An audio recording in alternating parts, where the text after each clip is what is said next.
આપણો ટોપિક છે pioneer species. Pioneer species એટલે શું તમને ખ્યાલ છે ખરા? પાયોનિયર સ્પીસીસ એટલે શું? તો મેં તમને ટોપિક ચલાવેલો હતો ઇકોલોજીકલ સક્સેશન. ઇકોલોજીકલ સક્સેશન એટલે ખ્યાલ છે? ઇકોલોજીકલ સક્સેશન એટલે રાઈટ.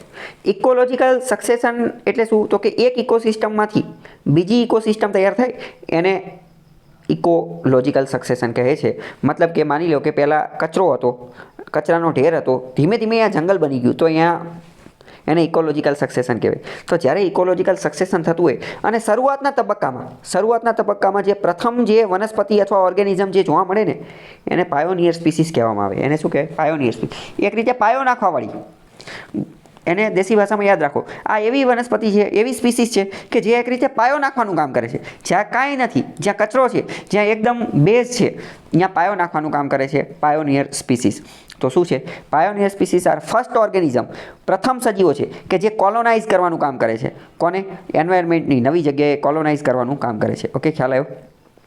મોસ્ટ ઇમ્પોર્ટન્ટ પ્રશ્ન પૂછાઈ જશે કે આ જે પાયોનિયર સ્પીસીસ જે છે એના ઉદાહરણ કયા કયા છે? તો લાઇકેન મોસ્ટ ઇમ્પોર્ટન્ટ એનું ઉદાહરણ છે. લાઇકેન શું છે ખ્યાલ છે ખરા તમને? લાઇકેન વિશે આપણે આગળ ચર્ચા કરી ગયા છે. લાઇકેન એક સિમ્બાયોટિક રિલેશન દર્શાવે છે. સિમ્બાયોટિક રિલેશન કોની વચ્ચે? તો કે લીલ અને ફૂગની વચ્ચે. લીલ અને ફૂગની વચ્ચે. ઉત્તરાખંડની આજુબાજુના વિસ્તારમાં જોવા મળે છે અને ત્યારે મેં તમને કીધું હતું કે લાઇકેન જે છે એ એક રીતે પર્યાવરણનું ઇન્ડિકેટર છે. લાઇકેન જોવા મળે તો એનો મતલબ શું? લાઇકેન વધુ માત્રામાં જોવા મળે તો એનો મતલબ શું? કે પર્યાવરણ સારું છે. તો ગમે એ જગ્યાએ કચરામાં કચરો વસ્તુ હશે, બરાબર, તો અહીંયા પણ સૌથી પહેલાં શું ઉગશે? તો કે લાઇકેન. કેમ? કારણ કે એ પાયોનિયર છે. એ શું છે? પાયોનિયર છે. લાઇકેન જોયેલું છે ખરા તમે? લાઇકેન કેવું આવે ખ્યાલ છે? કઈ આઈડિયા? લાઇકેનનો ફોટો આની પહેલાં મેં તમને બતાવેલો હતો. ક્યારે? યાદ કરો. આપણે કોઈ જંગલની અંદર જતા રહ્યા હોય અને જંગલની અંદર અમુક વાર વૃક્ષ ઉપર, ઝાડ ઉપર ને થડ ઉપર ને એ બધા ઉપર જે લીલ જેવું બાજી ગયું હોય, લીલ કે ફૂગ જેવું બાજી ગયું હોય, એને લાઇકેન કહેવાય. જનરલી એ ગ્રીન કલરનું હોય છે, બરાબર. તો આ બધું તમારે યાદ રાખવાનું છે. લાઇકેન એ પણ સિમ્બાયોટિક રિલેશન દર્શાવે છે. આ આપણે ક્યારે જોયું હતું? કોરલ રીફ વખતે જોયું હતું, બરાબર. તો લાઇકેન જે છે, લાઇકેન એ પાયોનિયર સ્પીસીસ છે. બીજી એક પાયોનિયર સ્પીસીસ છે મોસીસ. મોસીસ એક અલગ પ્રકારનું પ્રાણી આવે કે જે બ્રેક ડાઉન રોક્સ, પથ્થર જે છે એને તોડવાનું કામ કરે અને સોઇલ ફોર્મેશન જે છે એ કરે. તો પથ્થર હોય ને એને તોડી નાખે અને ધીમે ધીમે જમીન બનાવે.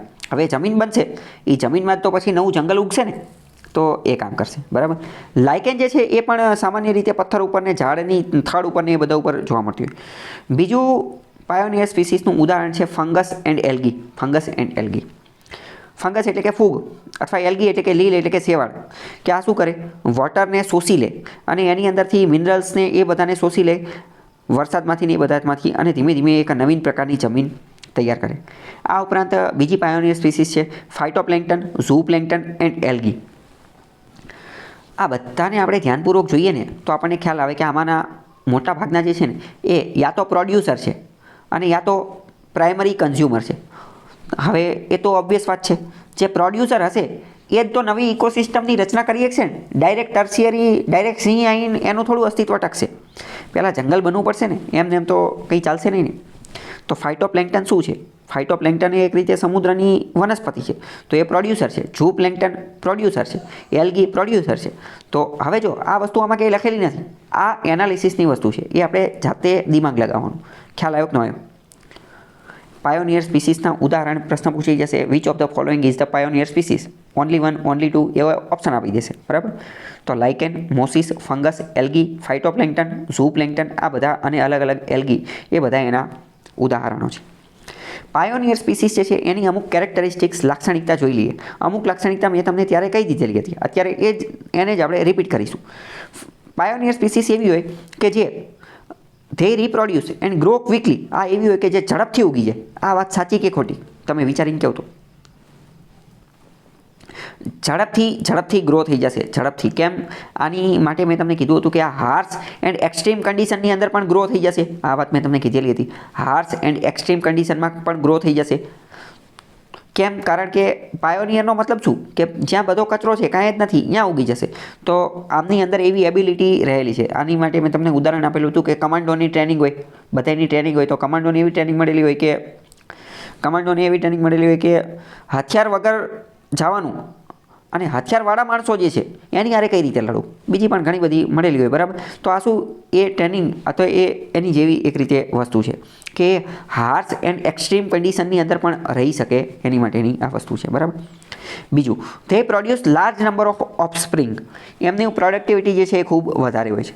પછી they are hardy enough to withstand harsh environment, ખરાબમાં ખરાબ પરિસ્થિતિની અંદર પણ એ રહી શકે. Most important, they are photosynthetic, પ્રકાશ સંશ્લેષણ કરતા હોય છે, પ્રકાશ સંશ્લેષણ કરવાનું કામ કરતા હોય છે.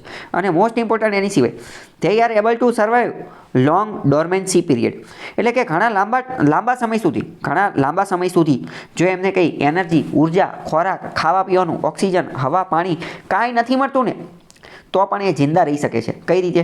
તો કે ડોર્મેન્સીની અંદર જતા રહે, સુષુપ્ત અવસ્થાની અંદર જતા રહે. અને સુષુપ્ત અવસ્થાની અંદર એમને ઉર્જાનો ઓછો ઉપયોગ કરવો પડે, એટલે કે લાંબા સમય સુધી જે છે ને એ ડોર્મેન્સી, સુષુપ્ત અવસ્થાની અંદર જતા રહેશે. વિધાનવાળા વાક્યમાં પૂછાઈ જશે તો સાચું પડશે. આ બધા પાયોનિયર સ્પીસીસ એમની જે છે કેરેક્ટરિસ્ટિક્સ એટલે કે લાક્ષણિકતાઓ છે. ઓકે, ખ્યાલ આવ્યો કે નહીં? તો એક રીતે આ પાયોનિયર સ્પીસીસ જે છે એની કેરેક્ટરિસ્ટિક્સ. હવે એનો આપણે રોલ જોઈએ તો પાયોનિયર સ્પીસીસ આપણે જોયું કે એ એક રીતે નવી ઇકોસિસ્ટમ બનાવવામાં જે છે એનો અત્યંત મહત્વનો રોલ છે. નવી ઇકોસિસ્ટમનો પાયો નાખવાવાળા વ્યક્તિ એ જ પાયોનિયર સ્પીસીસ છે. અને નવી ઇકોસિસ્ટમમાં સૌથી પહેલાં સજીવ જે કોલોનાઇઝ કરે, જે વસે, એ પાયોનિયર સ્પીસીસ છે. એક રીતે એવું કહી શકાય કે જે બહુ મોટી ઇકોસિસ્ટમ જે છે એનો બેઝિસ, એનો પાયો તૈયાર કરે છે. એક રીતે એવું કહી શકાય કે આગળ જઈ અને આ ઇકોસિસ્ટમ જે છે એ અન્ય સજીવોને રહેવા માટે તૈયાર કરે છે, એમને રહેવા માટે તૈયાર કરે છે આ જે છે, બરાબર.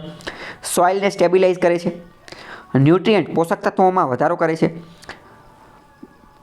ફોટોસિન્થેસિસ ને એ બધું કરે છે, એ બધું કામ કરે છે, બરાબર. જો લાઇકેન આપેલી છે નીચે, લાઇકેનનો ફોટો આપેલો છે, મૂઝીસનો ફોટો આપેલો છે, ગ્રાસનો ફોટો આપેલો છે, બરાબર. તો લાઇકેન જે છે એ આ વસ્તુ છે, બરાબર. લાઇકેન નીચે એક વસ્તુ આપેલી છે, બરાબર, કે લાઇકેન સૌથી પહેલાં એકદમ કચરો હતો, પથ્થર ને એવું બધું હતું. પછી લાઇકેન આવ્યા, પછી ધીમે ધીમે નાના નાના પ્લાન્ટ ને એવું બધું આવવા માંડ્યું. પછી ગ્રાસલેન્ડ એટલે કે ઘાસના મેદાન બન્યા. પછી એ ઘાસ મોટું થયું અને ધીમે ધીમે બહુ મોટું જંગલ જે છે એ બની ગયું. તો શરૂઆતમાં લાઇકેન હતું, એને કહેવાય પાયોનિયર સ્પીસીસ. અને અંતમાં ઘનઘોર, ઘટા, ડેન્સ, ગાઢ જંગલ બની ગયું, એને કમ્યુનિટી, ક્લાઇમેક્સ કહેવાય. એને શું કે હવે તો આ ક્લાઇમેક્સે પહોંચી ગયું. અને એની વચ્ચેનો જે સમયગાળો જે છે એને વચગાળાનો સમય ટ્રાન્ઝિશનલ પીરિયડ અથવા ઇન્ટરમીડિયેટ સ્પીસીસ કહેવામાં આવે છે. ખ્યાલ આવ્યો કે ન આવ્યો?